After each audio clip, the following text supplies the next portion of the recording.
গোমতী চক্ৰ। গোমতী চক্ৰ ব্যক্তিৰ আধ্যাত্মিক শক্তি আৰু অনুজ্ঞান বৃদ্ধিৰ ক্ষমতা আছে। গোমতী চক্ৰৰ ব্যৱহাৰ ধ্যান, জপ বা পূজাত দিব্যশক্তি আৰু মাৰ্গদৰ্শনৰ লগত সম্পৰ্ক স্থাপনৰ বাবে ব্যৱহাৰ কৰা হয়।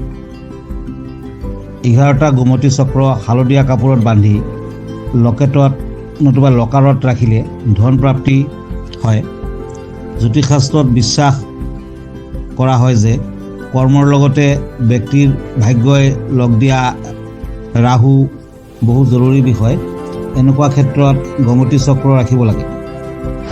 সুখ সমৃদ্ধি, আনন্দ, সুস্বাস্থ্য, ধন সম্পত্তি বঢ়োৱাৰ বাবে ঘৰত ৰখাটো শুভ বুলি ভবা হয়। শিৱলিংগৰ পূজা কৰা সময়ত গোমতী চক্ৰ অৰ্পণ কৰিলে সকলো সমস্যাৰ পৰা মুক্তি পোৱাৰ লগতে মহাদেৱৰ বিশেষ কৃপা লাভ হয়।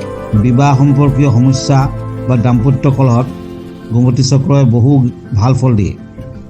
যদি আপোনাৰ নতুন ব্যৱসায় ঠিকমতে চলা নাই, তেতিয়া কোনো শুভ মুহূৰ্ত চাই এটুকুৰা ৰঙা কাপোৰ লৈ তাতে 11টা মন্ত্ৰপুত গোমতী চক্ৰৰ লগত 3টা লঘু নাৰিকল ৰাখি ৰুদ্ৰাক্ষৰ মালা লৈ ঐং ক্ৰীং সিং মন্ত্ৰ 11 মালা জপ কৰি কাপোৰখন প্ৰধান দৰজাৰ ভিতৰৰ ফালে অলপ ওখ কৰি জোৰাই ৰাখিলে ব্যৱসায় তীব্ৰ গতিত আগবাঢ়ি যাব।